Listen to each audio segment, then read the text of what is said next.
2016 has been an interesting year. There have been so many political developments, from Brexit to the coup in Turkey to Duterte's victory in the Philippines, and most recently the election of Trump in the U.S., the victory of Trump in the U.S. That political commentators have been talking about. We're seeing this sort of global populist wave and this pushback against globalization, and we're not sure that that's true. There's certain things that seem to be similar across these countries, but there's certainly others that are different. And to the extent to which there are similarities, it's not clear that we understand why this is happening. So this course is an opportunity to ask some questions about what's going on, to look at some data.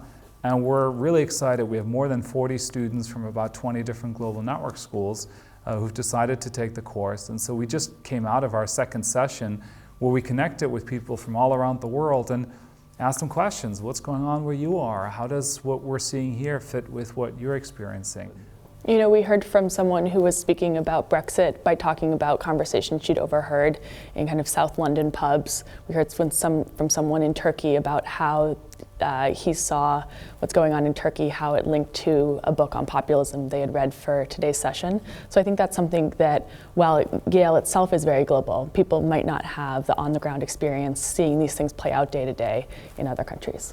We're really trying to do two things. We're trying to ask questions and learn from people who know a lot more than we do. One of the great things about Yale and the Global Network is that we have what we sometimes think of as convening power. We can bring people together. We've brought these students together across the network, but we've also invited experts to join us. And they're excited to get this opportunity, as Sarah described, to talk with people who are in many of these countries, who themselves are case studies of globalization, and share their thoughts with them. Because whether you're an MBA student or a faculty or a manager, we're all trying to make sense of what's going on, right? Is this sort of a step change? Is this a paradigm shift?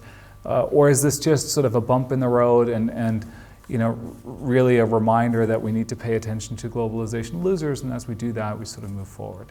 And so, we'll be having these experts, and they'll be sharing their perspectives with us. Then we'll be looking at some data. The students will be collecting data on a number of indicators. They themselves will be involved in proposing what indicators to collect data on. That's sort of the idea of separating signal from noise. The way we want to approach it is not by prejudging, is globalization great, is it bad, is it great for everybody, but really try to understand what is sort of the best knowledge out there about the causal relationships, and then what do the data actually suggest, and to what extent do claims about job losses or flat wages or tensions related to immigration or security concerns, to what extent do they seem to correlate with support for populist parties, anti-globalization policies, and so on? I think it's rare for a course that anyone has the opportunity to take, or in my case, a TA, that ties academic theory with current events. And what I took was a real takeaway from today's class was we went through kind of defining populism and how it might be similar to or different from anti-globalism or economic nationalism. And then with that kind of thesis of what populism is, we went ahead and actually analyzed the inaugural address of President Trump.